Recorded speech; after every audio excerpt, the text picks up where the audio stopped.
Welcome back to Product Market Fit, a podcast for early stage founders and operators who are looking to level up their startup's growth. I'm your host, Moshe Poltrak, and we'll be doing something a little different today. Since I'm off celebrating Passover, instead of releasing a new interview today, I present to you a mashup of key insights from past episodes on several recurring topics, including product market fit, what it is, how it's measured, and how do you know if you have it, talking to customers and collecting user feedback, and how launching on Product Hunt has gone for several of the startups featured so far on the podcast. If you're new to the pod, hopefully this is a good entry point and encourages you to go back and listen to these fantastic interviews. But even if you're an avid listener, I find it helpful to revisit these important topics. Either way, I'd love your feedback on this episode and whether you'd like me to do more of them in the future. So email me at hello@pmfpod.com or hit me up on LinkedIn or Twitter. We'll be back next week with fresh content, so make sure to follow or subscribe and turn on those notifications for new episodes. The Product Market Fit podcast is brought to you by Growth.co. That's growth without the O.co. Growth offers fractional CMOs paired with best-in-class digital marketing execution to support early-stage startup success. With a focus on seed and Series A companies, Growth has helped a number of SaaS, digital health, and e-commerce startups build their go-to-market function and scale up. To learn more and book a free consultation, go to growth.co, that's grwth.co. Now we're going to start with the namesake of the podcast, the topic of product market fit, beginning with episode 6 with Rajesh Nerlikar. This episode is actually our most popular to date, not surprisingly since it's chock full of practical guidance. Here's Rajesh explaining how he sees the product market fit equation and what he thinks is missing from the standard definition. This is how I think about product market fit. Today it's the market. It's a group of people who are trying to, have money that they want to spend on some category of problems. There's a product, which is the solution that customers want to pay for. And right there in the middle, right, you hit the product market fit and you know it when you feel like the demand is just skyrocketed. And sometimes it's to a scary level, right? It just feels like an onslaught and you can barely keep up. So this is sort of the model that we typically see. Like I said, my co-founder, Ben, and I sort of came up with a new framework a few years ago. And there was a few reasons for that. One, is there really a market anymore? This is not like a farmer's market where everyone has self-identified. They showed up on a Sunday morning to buy local produce and food and stuff like that. And you can see the buyers in the market all in one place, right? It's sort of a virtual market. These people are spread out all over the place. And so one of the things we often talk about is trying to identify the personas and the clusters of who your target audience is. And so, I think that's one aspect. And I think the other that we've often thought about is if you think about sort of the technology adoption curve, is that you might have different markets, because if every market is a different segment of the overall, audience that you want to eventually sell to, you may have to find product market fit several times. And I think this was sort of an evolution in talking with clients and working with them over the past few years. I think that this evolution comes from the different phases, right? So as you launch a product, you've got the innovators or the early adopters, and they're going to have a set of criteria that determine what a product needs to do for them. And they, hopefully find a fit there. As you're finding product market fit, you might move into that early majority. And then, you're kind of trying to scale with the late majority. And then you're trying to coast with the late majority and the laggards or some combination, right? And that you may consider that each of those are almost a market, and you sort of have to repeat the cycle over and over again. And so the one thing that, I'll skip this one, but the thing that we often think about is the goal is not really to just create the product market fit, right? What you're really trying to do is build a sustainable business. And so we add a third dimension to the sort of Venn diagram almost, which is, hey, here's the market. It's the group of people who are looking for the same outcome, and they probably have some similar buying criteria, whether it's willingness to pay or feature sets that they're looking for, check boxes they're trying to check, right? And then you got a product that this is the SaaS solution, so trying to help them achieve that outcome. And then you've got we call it pricing, but this also includes the economics internally of cost to serve and profitability and things like that.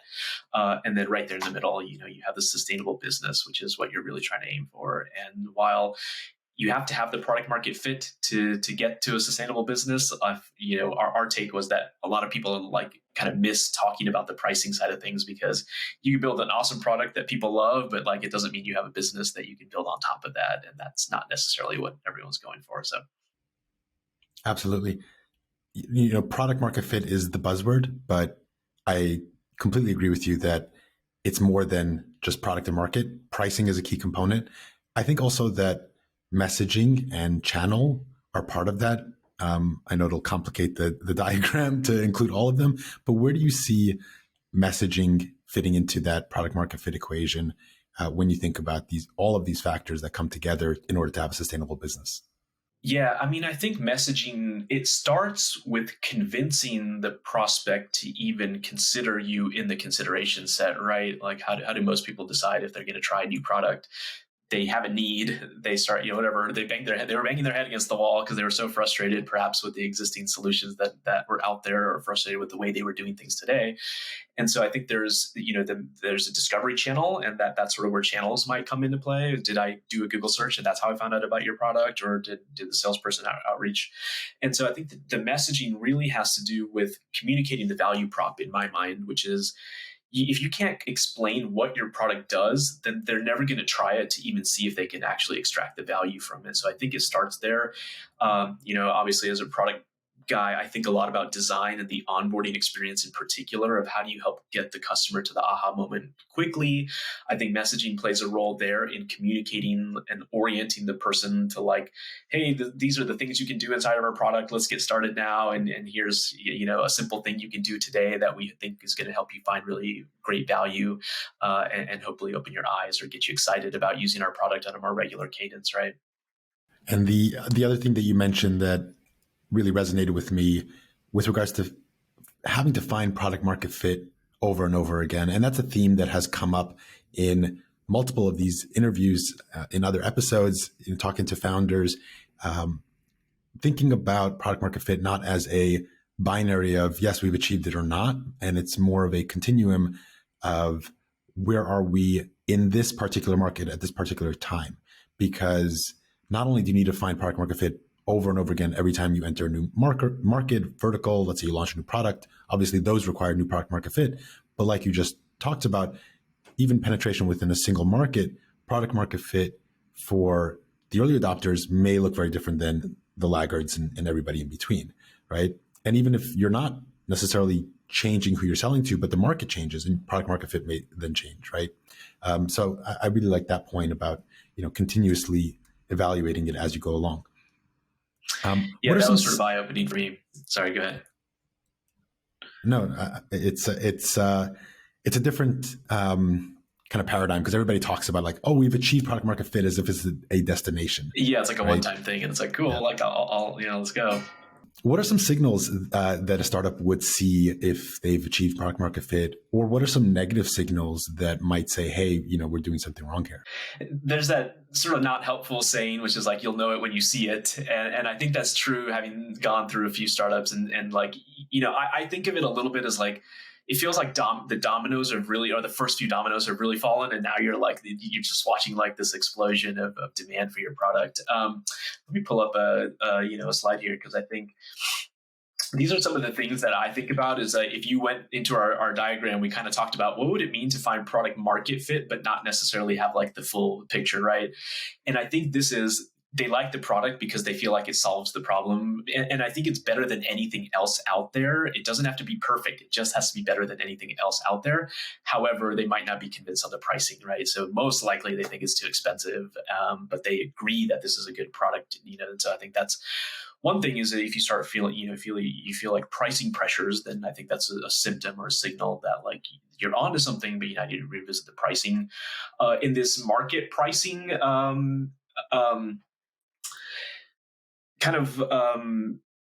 section, the quote here, right? This product is better than any others, and it's so close to what I need. I would gladly pay if it just did X. So your product isn't quite there, but you found the audience who's looking to solve the problem, and they're willing to pay for it, but they just don't believe maybe that your product is the one that's really going to do it, right? So I think if you start hearing like, oh, but can you do X, Y, and Z? And this is normal, especially for B2B startups early on in the product lifecycle, to get the feature request. And I think the key question for the product team to be asking is, what's really driving the request? Like what are they really trying to accomplish behind the sort of like request? And so then the other one would be, hey, I found product and pricing fit, but it's not the market that we set out to go after, right? And so I think this might be, the casual window shoppers where they come and try the product, but they don't seem to be engaged with it. And they might be thinking like, this is kind of interesting, but I have other problems to solve, and I'm going to go spend my money somewhere else, right? And this one, I think the symptom here would be, they actually paid for the product, but they probably canceled pretty soon after starting out their subscription, or right. So that or maybe they did a trial and then they're like, this isn't it. And so either you have the wrong audience or you got the wrong pricing or something. So yeah, a really good way of thinking about it. You reminded me of a funny quote from Sara Mauskopf, the founder and CEO of Winnie. So she's a great follow on Twitter, but she has a quote that PMF is like an orgasm. If you're not sure if you've had it, you didn't. So exactly. I'm going to try to get her on this podcast, and I'm going to ask her about that. It's a great analogy.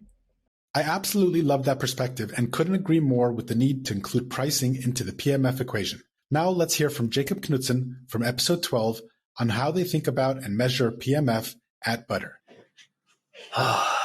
Man, I think the more definitions I read, the more I learn that none are exact, and you need like some kind of mixture of all of them. So again, we've been following many of them. We've been measuring the kind of the superhuman, like how disappointed would you be if you could not use X anymore, as we're measuring that from across different verticals. We've been looking at retention, of course, which is also one of the good ones. But overall, like the best indication of product market fit is that we've seen at least is consistent growth in paying users within a particular consistent and fast growth of paying users within a specific segment. Like money is simply it doesn't lie, right?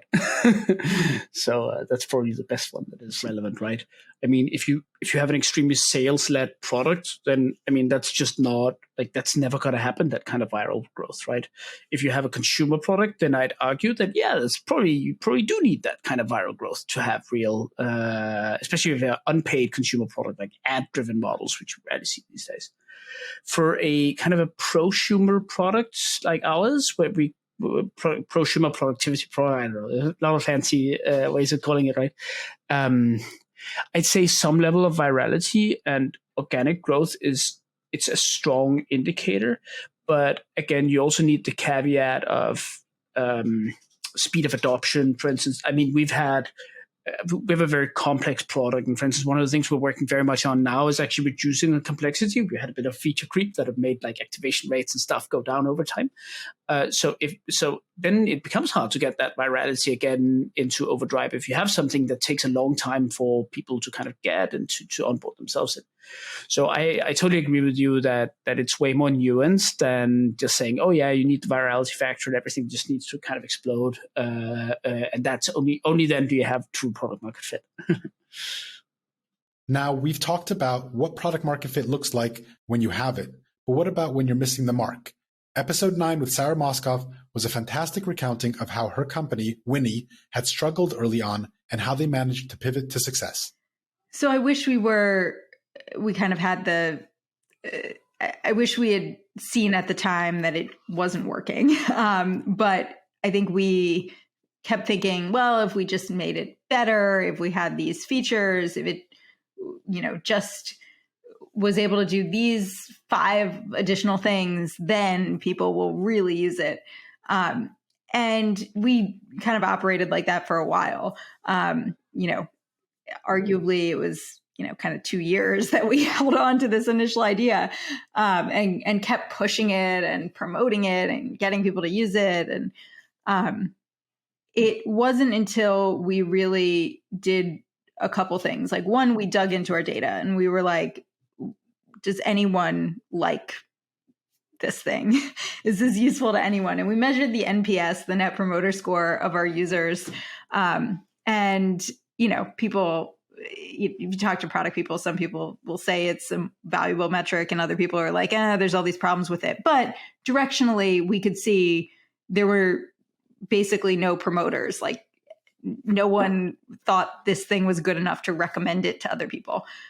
Some people thought it was fine. Like they weren't detractors. They didn't hate it. It's a free product, but they weren't going to go tell their friends about it.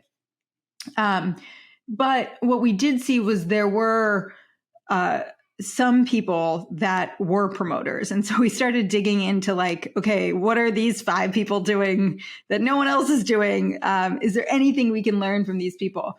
and they were looking for childcare. And that was kind of an accident and byproduct of kind of the data we had to bootstrap Winnie had some daycares and preschools in it.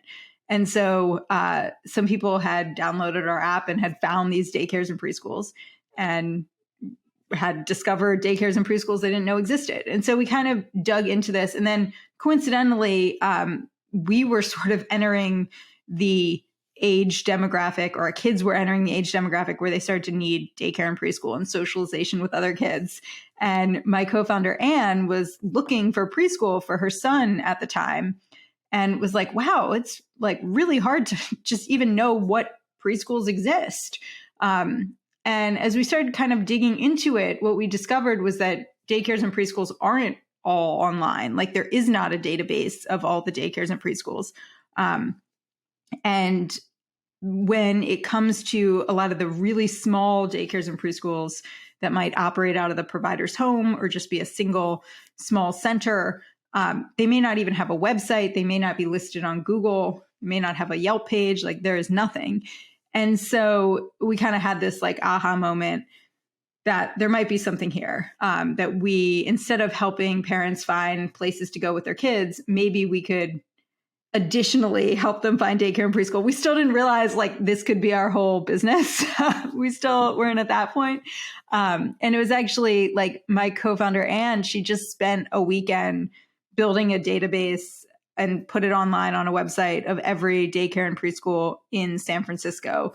And then ended up sharing it in a Facebook mothers group. And like people just went wild. They were like, thank you so much. This is so useful.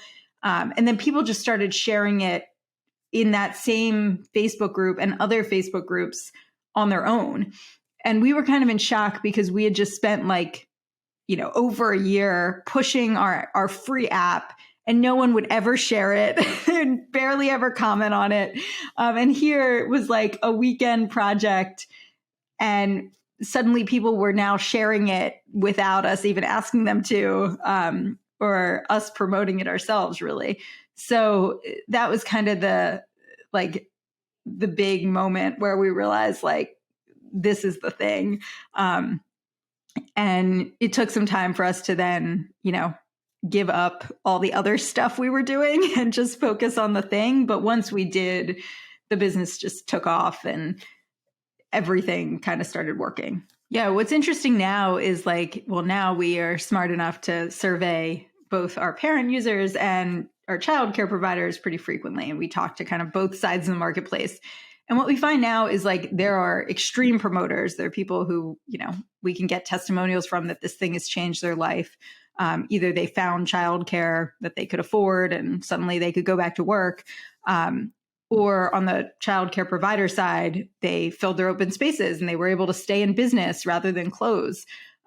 So we'll find those people and it's like clear that we're having a huge impact, but we also have like kind of extreme detractors.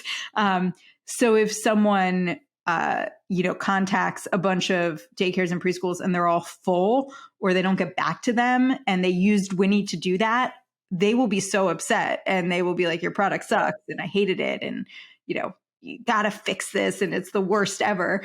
And same thing on the childcare provider side. If they signed up for, a paid subscription and then we didn't fill their open spaces or they got inquiries that weren't super qualified, like they will be super upset. And I think that's a good sign too, just to put the optimistic spin on it. Like we are in a transaction that's so important, that, this is your most precious possession as a parent.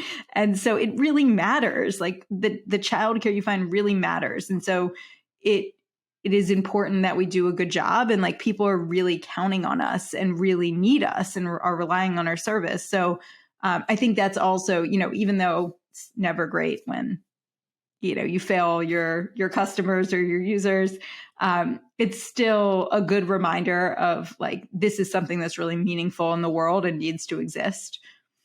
Moving on to episode 20 with Adam Nash, an absolute must listen. In this clip, Adam shares his perspective on PMF and growth.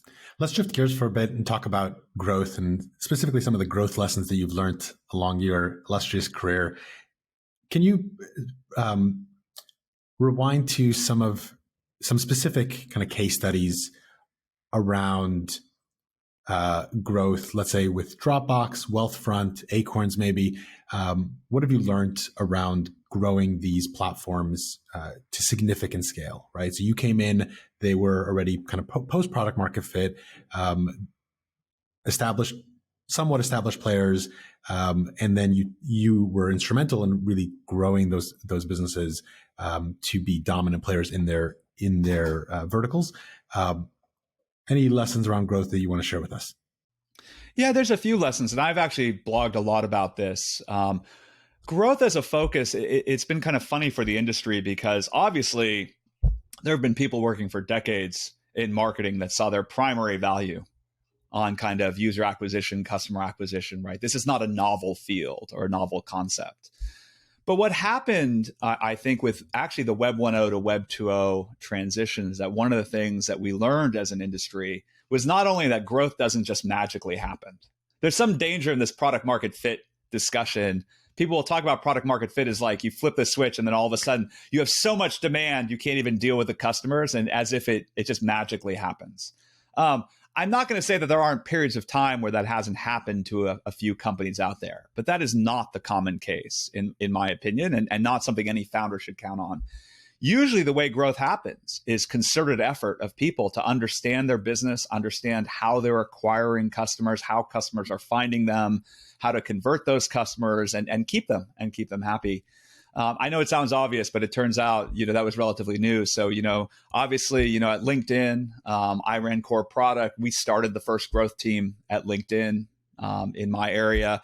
Everyone knows about Chamath at Facebook, of course. But this idea of focusing growth, what changed was increasingly techniques for growth, whether they were viral growth or other mechanisms, were based on product functionality, which meant engineering building features, which was harder for marketing to do directly, but was easier for a product management and organization that was in the technology team to kind of orchestrate and do. And so growth moved largely from marketing to product, in terms of organizational structure and kind of process. In terms of lessons for people on growth, besides the obvious that you have to work it, there's some basics. The first thing, of course, is to understand that it's easy to talk about things like viral growth, et cetera, but it's much harder to generate it. Whatever channels that you are acquiring customers through, you have to think through who is your target customer, where do they aggregate? I always recommend for startups and founders to think carefully about their non-users. I know it's counterintuitive, but engineers and designers love to talk about their users. They have data about their users. They get feedback from their users. They go out and talk to their users. You get this oversupply of information about your users, and that's all valuable, but it can lead to a blind spot to the fact that most people have never heard of your product. They don't know what you do, and you're not listening to them. This is, by the way, why market research was always something you wanted to invest in at scale. But, understanding, where are those customers, talking to people who don't use your product, identifying adjacencies to your existing customer base, where modifications to your product could reach new markets. These are all basic aspects of building out new products and services. But you have to think about it. The second thing I always recommend to founders is really be careful about this distinction of how you run before product market fit or after. And this is what you alluded to. Before product market fit, there's a lot of judgment in what you're doing. You don't have sufficient data. And the data that you have, some of it is valid and some of it's invalid because you're getting data from customers that may not be the right customer segment for you, right? They might not be what your product should do at scale. And so before product market fit, there's a lot of techniques for kind of finding that product, finding that right combination of distribution channel, conversion, and customer delight that actually produces a great and compounding pattern of growth. Once you hit product market fit, however, you have to change your posture. You're getting real data from the market. And even the best founders, even the best designers, whoever you think is so inspired to come up with things, you're lucky if you got it half right. in terms of what your intentions were for the product and service and where people are actually getting value for it, how they're discovering whether referral. So, before product market fit, you're doing a lot of one-off understanding. You're talking to people, you're doing research, you have hypotheses, you're testing them out.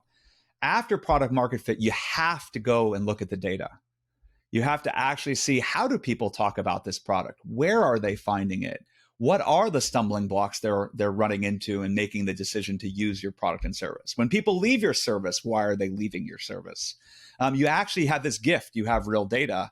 But it's usually very hard for startups that have run for a number of years based on judgment and intuition to flip into a posture where they actually have humility in the face of what their customers are telling them, not just in customer service, not just in user research, but with the actual clicks, with the actual data of what they're doing. And so actually a lot of what I've had to do when I go to companies or I work with founders before product market fit, I usually have to get them comfortable making decisions without data. And then after product market fit, I usually have to talk to founders and companies a lot about how to use data to make those decisions more objectively and lean into the market that's happening, not the fictional market that they had imagined when they started the company. So many pearls in that interview. I definitely encourage all to go back and listen. Now let's shift gears and talk about gathering user feedback and doing customer discovery. Let's hear first from Rajesh. We just had a session a few months ago with our clients. We do monthly workshops, and growth PM was basically the topic. And so we had a panel and we talked about what is this? And so I guess where I'm seeing it most commonly and makes total sense is more consumer facing or selling to SMBs, right? Where you have lots of inbound, where you're trying to implement a product-led growth strategy, which is the product sells itself. You've got people who maybe are trying out the product and then you're trying to upgrade them into paid subscriptions and things like that. I think that, I was just working with one of my growth team clients the other day, and I think that the handoff, rightfully, probably so, I think there sort of like happens top of funnel versus middle of funnel is really where it is, right? So typically the marketing team is trying to build awareness and get traffic to landing pages. And usually maybe product and marketing are experimenting on the landing pages, like you said, with messaging in particular, like what value prop was resonating with what segment of users and things like that. And then typically, growth would end with the registration of the product, and then it moves into sort of the engagement or the core product teams who's thinking about keeping those people around for a long time or monetizing their activities, right? So I think that the registration flow sometimes ends up being usually owned by product. So it's like, hey, marketing will help get the people to the paid landing pages, and then product and marketing are kind of on deck to convince them to start the registration flow, and then product is probably on deck to make sure that they actually finish the marketing flow, because usually that's when you start getting into like the core software of like authentication and like all that stuff, right? And maybe onboarding too. So that's how I've seen it, and I think that it requires a partnership. I think the most critical thing is like we talked about, who's the target audience? The last thing you want is marketing to go after some segment of people that the product messaging wasn't really designed for. And you have a bunch of like, you kind of have a high bounce rate on the landing page because everyone's like, oh, that's not what the ad said that this product was going to help me with. And like, right. So, I think that that's a key thing, which is like, who are we going after? And I think that actually, I would argue, especially with consumer-facing businesses, that should follow through all the way into engagement and monetization, right? You need to make sure that these are valuable users, not just anyone who signed up and like kind of uses the product. We need to make sure that they're actually valuable to us. So I think that alignment on who we're going after needs to go all the way through the sort of like entire funnel. And yeah, I think the other thing that to me was interesting here in thinking about growth teams was, how do they share insights? Because growth teams run lots of experiments, right? Marketing is running probably tens, hundreds, whatever, maybe thousands during the course of a year. And product might be running tens as well on landing pages. And they're learning a bunch of things. And how do you make sure that those insights are shared, whether it's, hey, there's a weekly email or Slack message or newsletter or something that goes out, or monthly or once a month we talk about, user insights, and there's a meeting where like someone is volunteers to share for 10 or 15 minutes, like key lessons that they've learned about users. And I think that this is critical to, we call it creating the user-centric culture, and that the insights aren't locked in because of the org structure, right? Where marketing's like, this is what we learned from our ads. And like, I told my marketing counterparts, but like, I didn't even think about whether design or product or engineering should hear about some of these things as well. And so, I think about it of creating an openness where those insights are shared freely all the way up and down the funnel, right? Maybe the monetization team learned something that would actually change the value prop or the way that we message the value prop all the way up at the top of the funnel. How do you make sure that insight is actually shared across the team when you have large teams? I think too many founders stop too early in talking to customers. And I think that I mentioned hypotheses before, right? Your hypotheses on almost everything is built on your understanding of the customer.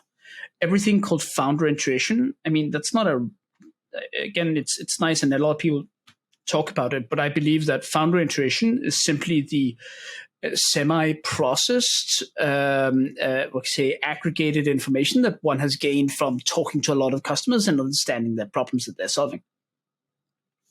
So I think that being on the front line as a founder is and talking to customers, talking to users, talking to potential users, it continue to be incredibly important because of two main things. One thing is the product, it guides your product roadmap tremendously because product roadmap should be guided on what problems you're solving and what problems you aren't solving. So continuously understanding that would just be amazingly helpful by talking to a lot of these people. And secondly, kind of a founder sales perspective, like a lot of these things, they might not convert into sales right away, but at least it creates a relationship that allows you to drive sales at a later stage. Even at a product-led growth motion, individual sales from a founder in the early days are still incredibly powerful.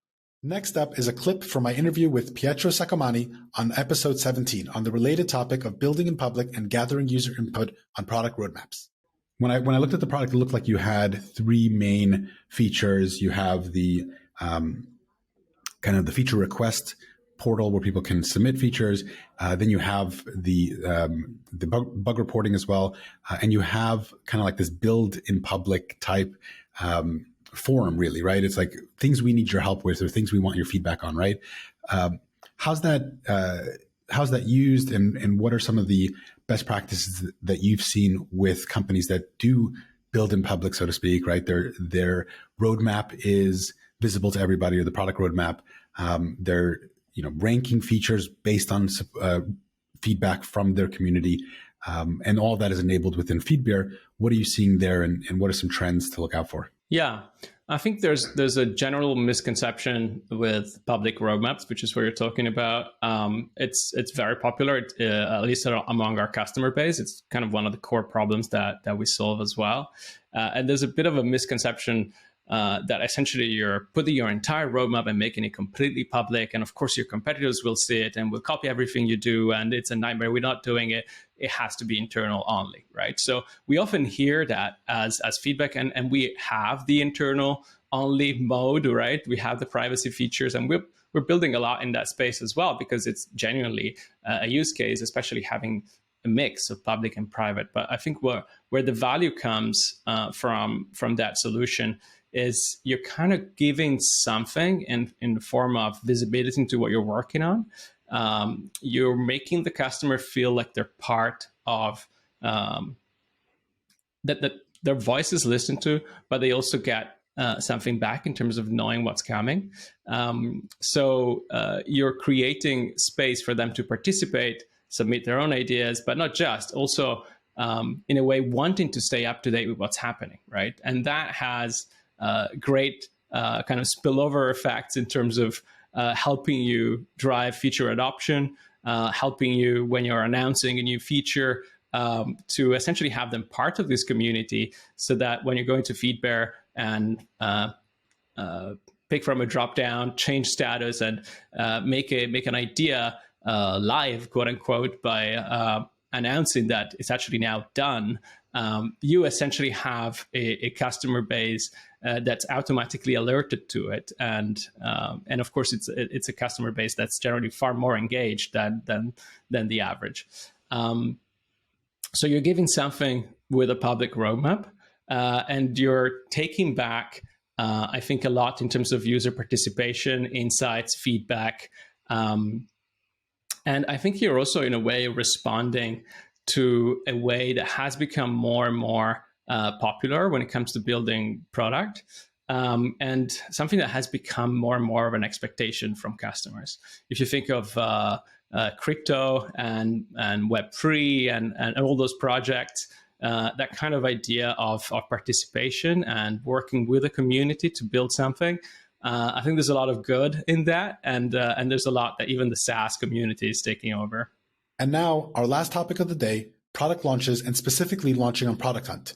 If you're interested in the topic of launches, I'm happy to announce that coming up, I'm going to be interviewing Mary Sheehan, author of the Pocket Guide to Product Launches. I'm really looking forward to that episode, and if you have questions that you'd like me to ask her, send those in.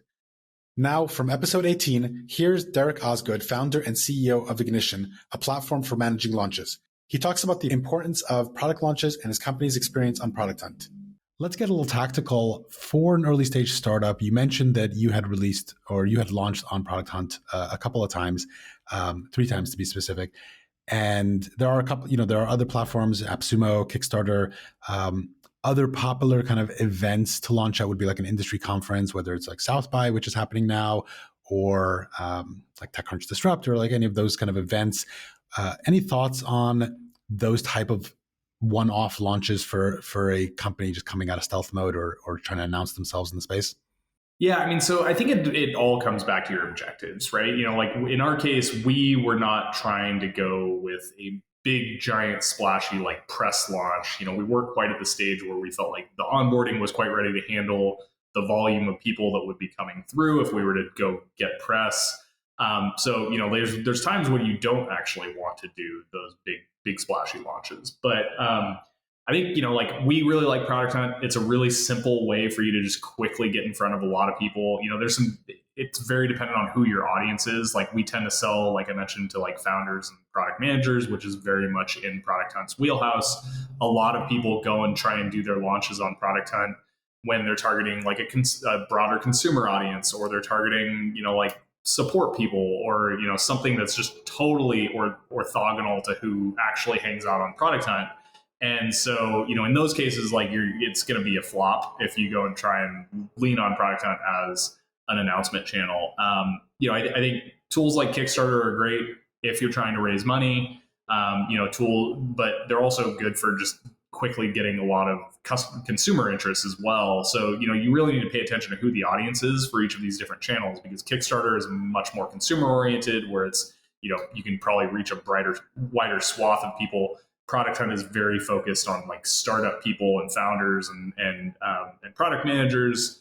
South by is a combo of like investors and press, as well as, again, like a very tech heavy audience, but then you do get a little bit of exposure into broader kind of consumer media as well. So, it's hard to answer this question as like which one's the right one to use without, digging into what your specific objectives of that launch are, as well as what your specific audience looks like.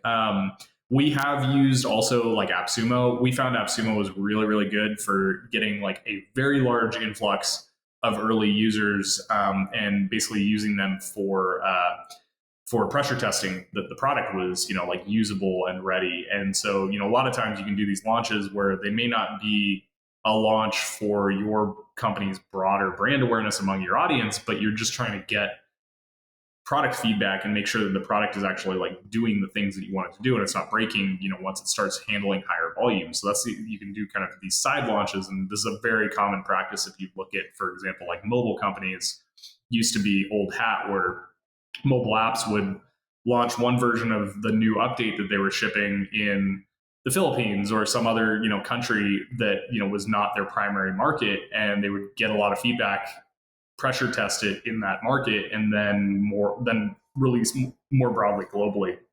So when you think about launches, it's also helpful to think about them not just as, what's your singular, how are we making a big splash among our core audience, but also how are we leveraging the ability to get like rapid influxes of users in different like configurations to get learnings quickly and feed into that larger launch later.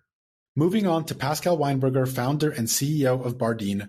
I enjoyed talking with him so much that I released a 2-part episode, number 7 and 8. The first is about his company's journey, and the second is a fascinating deep dive into AI. I highly recommend you listen to those episodes. Here's Pascal. Yeah, so Product Hunt for us was always this like big milestone that we wanted to reach. The Product Hunt launch for us was much more of an internal team motivational journey than anything else. We said in the beginning that we wanted to launch when we're at the point where most of the people that we show it to get it. So it was kind of this forcing function for us to iterate from this like first version that I talked to you about before to the second version as fast as we could. We always had this milestone of Product Hunt like a few months out. Like we always said like, oh, in 2 months we're going to launch, in 2 months we're going to launch. And then turns out we couldn't because, things were more complicated than they were supposed to. We were like slower with some development. We had some,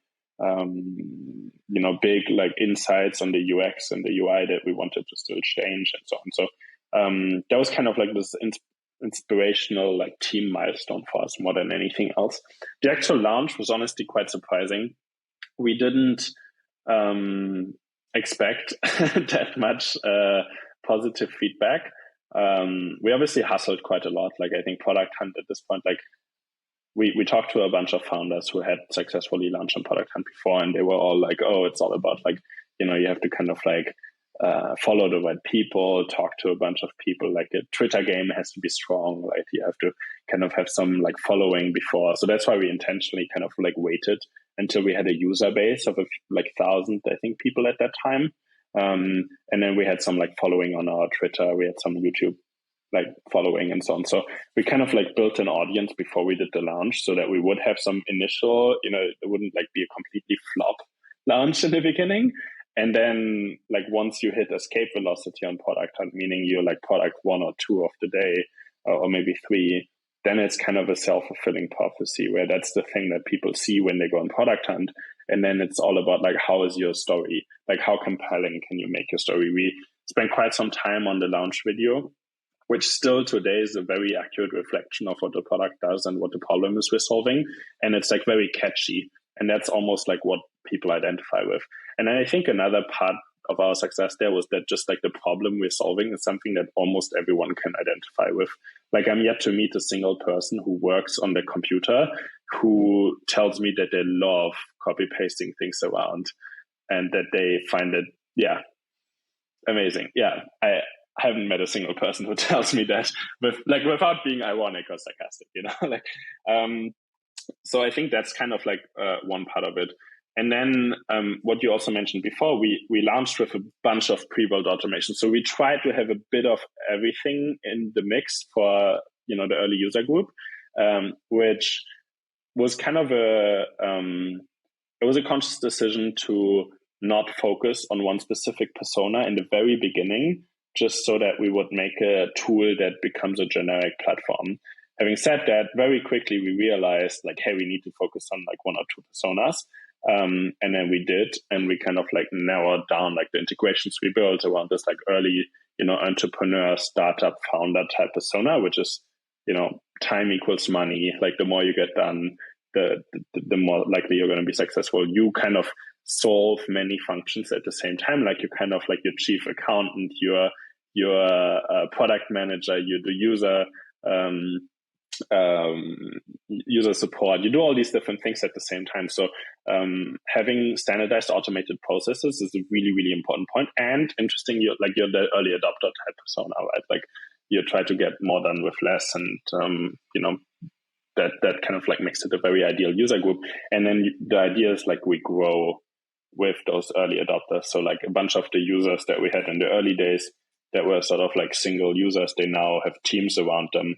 And they kind of delegated a lot of the automations or playbooks, as we call them, with the team, and the specific team members or team leads are using the automations today. So that works really well. But that's kind of the Product Hunt journey. I think the one interesting insight for us was that we didn't actually get that many users from Product Hunt. Like we got a lot of spike in our web traffic, but not even that much. Like our web traffic, probably like a month or 2 months after Product Hunt was like every day was the Product Hunt peak or more than that. So like it was kind of like a peak, and then like we caught up to it fairly quickly. And from a user base, we almost got no actual users from Product Hunt. Like There were on the day off, like we got a bunch of people who signed up, but they never actually used it, and they were not like activated by our metric. Like for us to be an activated user, you actually have to use the product and get value from it. I think the product hunt crowd is a lot of people that they just want to try the new thing.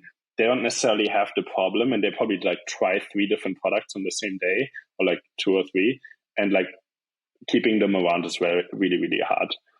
Today, like Product Hunt still is a great referrer for traffic for us, and it's a great resource. I think more than anything else, the reviews we see there, like the resonance that people get there, is kind of like social proof. You know, if people are considering different platforms and they see that we did well on Product Hunt, they are more likely to give us a try. I think that's the way we steer it today. That's a wrap. Thanks for listening. I hope that was valuable to you and you enjoyed this mashup episode. Let me know your feedback and whether you like this style compilation. I always love to hear from you. We've got amazing episodes coming up, including the founders of Peach and Growth Assistant, engineers turned venture investors April Underwood and Leo Polovets, and product marketing gurus and authors Mary Sheehan and April Dunford. The hits just keep on rolling, so make sure to hit that follow or subscribe button so you get notified when we release new episodes. If you love this podcast and want to help us spread the word, please leave a rating or review in Apple Podcasts or wherever you love to listen, and share it on social media. That really does help. Also, check out growth.co, that's growth without the o.co, if you're considering a fractional CMO for your startup. On a personal note, today is my Hebrew birthday, and in the Jewish tradition, I am imbued with the power to bless others on this day. So I want to extend blessings to all of you for abundant and revealed good in your life. May you have health, wealth, happiness, and time to enjoy it. I am very grateful to all of you for joining me on this learning adventure. And of course, I wish you rocket ship success in your startup journey.